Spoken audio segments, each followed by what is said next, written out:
Hello and welcome friends, চলে এলাম সুনিতা উইলিয়ামসকে নিয়ে আরেকটি খবরের আপডেট দিতে তোমাদেরকে। গাইজ, তোমরা জানো 4জন অ্যাস্ট্রোনটকে নিয়ে ক্রুজ 10 মিশন করা হয়েছিল। তারা 16 তারিখে মহাকাশ স্টেশনে পৌঁছেছে এবং মহাকাশ স্টেশনে অনেকদিন যাবৎ সুনিতা উইলিয়ামস এবং বুচ উইলমোর অনেকদিন আটকে ছিলেন। উল্লেখ্য, তারা দুইজন সোয়ুজ রকেটে করে মহাকাশ স্টেশনে গিয়েছিলেন, কিন্তু সোয়ুজ মডিউলে টেকনিক্যালি ত্রুটি থাকার জন্য তারা ব্যাক করে ফিরে আসতে পারেনি পৃথিবীতে। সুনিতা উইলিয়ামস এবং বুচ উইলমোর তাদের দুজনের 6 মাসের অধিক হয়ে গেছে, অর্থাৎ প্রায় 9 মাস। তারপর 15ই মার্চ রাতে ক্রুজ 10 মিশন পাঠানো হয়। ক্রুজ 10 মিশনের আগে ক্রুজ 9 মিশনের মডিউলটি সেখানে ডকিং করা ছিল আগে থেকেই। ক্রুজ 10 মিশনের 4জন অ্যাস্ট্রোনট ঠিকঠাক স্পেস স্টেশনে পৌঁছে যায়। তারপরেই সুনিতা উইলিয়ামস, বুচ উইলমোর এবং আরেকজন অ্যাস্ট্রোনট এবং একজন রাশিয়ান রসকসমস, অর্থাৎ টোটাল 4জন তাদের পৃথিবীতে আসার জন্য কাউন্টডাউন শুরু হয়ে যায়। তোমরা ভিডিওটিতে প্রথম থেকে এক এক করে দেখতে পাচ্ছ সব কিছু। ভারতীয় সময়ে আজ দুপুর 12টা নাগাদ তাদেরকে স্পেস স্যুট পরানো হয় এবং রেডি করানো হয়। তারপর 4জনকে ক্রু 9 মডিউলে চাপানো হয়। তারপর মডিউলের যে ঢাকনা সেটিকে লাগিয়ে দেওয়া হয় এবং মডিউলটিকে স্পেস স্টেশন থেকে ধীরে ধীরে আনডকিং করানো হয়। তোমরা প্রথম থেকে সেই দৃশ্যটি দেখতে পাচ্ছ। গাইস, তোমরা দেখতে পাচ্ছ মডিউলটি ধীরে ধীরে আনডকিং হয়ে পৃথিবীর দিকে ধাবমান হচ্ছে। নাসার তরফ থেকে মডিউলটির সঙ্গে এবং স্পেস স্টেশন থেকে নজরে রাখা হচ্ছে এবং লাইভ কানেকশন করে নিয়ে আসা হচ্ছে ধীরে ধীরে পৃথিবীর দিকে।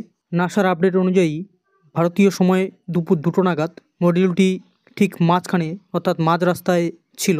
আশা রাখবো মডিউলটি এবং 4জন অ্যাস্ট্রোনট তারা ঠিকঠাক পৃথিবীতে পৌঁছে যাক, এই কামনা করি। সোশ্যাল মিডিয়ায় এই খবরটি নিয়ে ঝড় বইছে, সবাই কভারেজ করছে খবরটি। মডিউলটি নির্দিষ্ট টাইম নিয়ে নামবে, পৃথিবীর কাছাকাছি যখন এসে পৌঁছে যাবে, অর্থাৎ পৃথিবীর বায়ুমণ্ডলে যখন প্রবেশ করবে, তখন মডিউল ইঞ্জিন থেকে আলাদা হয়ে 4 থেকে 5টি স্পেস প্যারাশুট খুলে যায়। কারণ প্যারাশুট মডিউলটিকে খুব ধীরে পৃথিবীর দিকে ফেলবে এবং সবশেষে মডিউলটিকে বিজ্ঞানীরা সমুদ্রের মধ্যে ফেলে দেন। সেখান থেকে নাসার বিজ্ঞানীরা মহাকাশচারীদের উদ্ধার করতে যান এবং উদ্ধার করে নিয়ে আসেন। তাদেরকে উদ্ধার করার পর সঙ্গে সঙ্গে মহাকাশচারীরা বাড়িতে যান না, তাদেরকে অনেক পরীক্ষা নিরীক্ষার মাধ্যমে দিয়ে যেতে হয়। তাদেরকে সঙ্গে সঙ্গে নাসার যে চিকিৎসা কেন্দ্র আছে সেখানে পাঠানো হয় চিকিৎসা করার জন্য।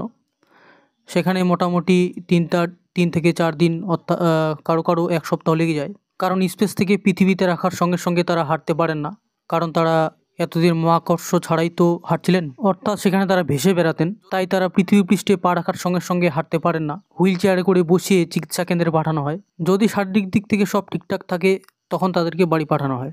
তো বললাম গাইস সুনিতা উইলিয়ামসের খবর। সব কিছু ঠিকঠাক থাকলে ভারতের পক্ষ থেকে, অর্থাৎ ইসরো, তাদের গগনযান মিশন অর্থাৎ মহাকাশ স্টেশন পাঠাতে চলেছেন পৃথিবীর বাইরে, অর্থাৎ 400 কিলোমিটার উপরে। ভারতের গগনযান মিশন গাইস 26-এ পাঠানো হবে।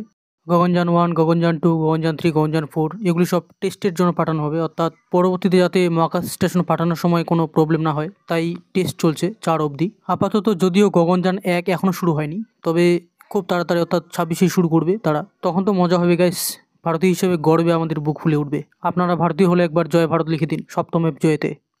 উল্লেখ্য, সুনিতা উইলিয়ামসের টিমে যে 4জন মহাকাশ স্টেশন থেকে ভারতের দিকে আসছে, অর্থাৎ ভারতে এখন এসে পৌঁছায়নি, সেই 4জনের মধ্যে বুচ উইলমোর এবং সুনিতা উইলিয়ামসই তাদের মধ্যে অভিজ্ঞ 2জন ব্যক্তি, অর্থাৎ তারা 2জন অনেক সময় পৃথিবীর বাইরে অর্থাৎ স্পেসে কাটিয়েছে। সুনিতা উইলিয়ামসের নিয়ে 4 বার হলো মহাকাশ স্টেশনে যাওয়া। সুনিতা উইলিয়ামস এবং বুচ উইলমোরের বয়স গাইস 62 বছরের উপরে হয়ে গেছে। এত বড় একটা মহাকাশ স্টেশন গাইস, কার কার মহাকাশ স্টেশনে যাওয়ার ইচ্ছে হয় কমেন্টে লিখে জানাবেন। তাদের 4জনের মধ্যে একজন গাইস সুনিতা উইলিয়ামস এবং বুচ উইলমোরকে আনতে গিয়েছিল স্পেসে। কারণ গাইস যখন সুনিতা উইলিয়ামস এবং বুচ উইলমোর ফিরতে পারছিলেন না, অর্থাৎ তাদের মডিউলটিতে টেকনিক্যালি ত্রুটি ধরা পড়েছিল, তখন অভিজ্ঞ এক বিজ্ঞানীকে পাঠানো হয় তাদেরকে ফেরত আনার জন্য। একটা কথা না বললেই নয় গাইস, অ্যাস্ট্রোনটরা যে রকেটে চেপে যায় সেই রকেটেই তারা 6 মাস পর ফিরে আসে। কিন্তু গাইস তারা 6 মাস আগের সেই মডিউলটি তো ফিরবে ঠিকই, কিন্তু তার আগে নতুন একটি রকেট অর্থাৎ নতুন একটি মডিউল পাঠানো হয় সেখানে এবং ডকিং করানো হয়। তারপরে তার অন্য রকেটে ফিরতে পারে, তার আগে তাদের ফেরানো যায় না।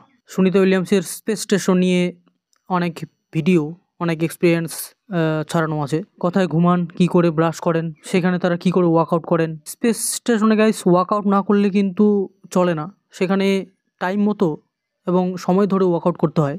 মহাকাশ স্টেশন একটি পুরোপুরি আলাদা জিনিস। সেখানে না থাকে কোনো জিনিসের ভর, না থাকে কোনো মাধ্যাকর্ষণ শক্তি, সারাক্ষণ তারা ভেসে বেড়ান সেখানে, এবং ওয়ার্কআউট না করলে আমাদের মতো নয় যে কোনো প্রবলেম হয় না, আমাদের তো প্রবলেম হয় অনেক ধীরে ধীরে, কিন্তু তারা খুব তাড়াতাড়ি সুস্বাস্থ্য হারিয়ে ফেলেন যদি ওয়ার্কআউট না করেন তাহলে। অতএব নিয়ম করে দিনে 2বার তাদের ওয়ার্কআউট করতেই হয়। সেখানে তাদের এক্সট্রা রকেটে চেপে তাদেরকে খাবার পাঠানো হয়। রসালো খাবার তো বেশি দিন থাকতে পারে না, তাই তাদেরকে শুকনো খাবার পাঠানো হয়। এই ভিডিওটি তখনকার যখন মডিউল 2তে চেপে তারা রেডি হচ্ছিলেন স্পেস স্যুট পরে, এবং স্পেস স্যুট পরে রেডি হওয়ার পর তাদেরকে বাইরে থেকে তাদের দরজাটি লাগিয়ে দেওয়া হয়, অর্থাৎ মডিউলের ঢাকনাটি লাগিয়ে দেওয়া হয়। তারপর মডিউলটিকে ধীরে ধীরে আনডকিং করানো হয়। দেখতে পাচ্ছ তোমরা সেই ছবি। গাইস, স্পেসের খবর জানতে কার কার ভালো লাগে তোমরা নিশ্চয়ই কমেন্টে জানাবে, এবং সুনিতা উইলিয়ামস ও বুইচুল মোর নিয়ে কোনো আপডেট খবর এলে আমি নিশ্চয়ই তোমাদের কাছে নিয়ে আসবো তোমাদেরকে জানানোর জন্য। আশা করি তাদের পৃথিবীতে ফিরতে কোনো প্রবলেম হবে না। দেখো গাইস, এই ছবিটি তোমরা দেখতে পাচ্ছ, ধীরে ধীরে লাগানো হচ্ছে তাদের ঢাকনাটি, এবং মডেলটিকে আনডকিং করে পৃথিবীর দিকে ছাড়া হলো। তো গাইস, কেমন লাগলো ভিডিওটি? ভালো লাগলে লাইক শেয়ার অবশ্যই করো এবং বন্ধুদেরকে জানিয়ে দাও। দেখা হচ্ছে এরপরের কোনো আপডেট নিয়ে। ততক্ষণে ভালো থেকো। Tata, bye bye. ভারত মাতা কি জয়।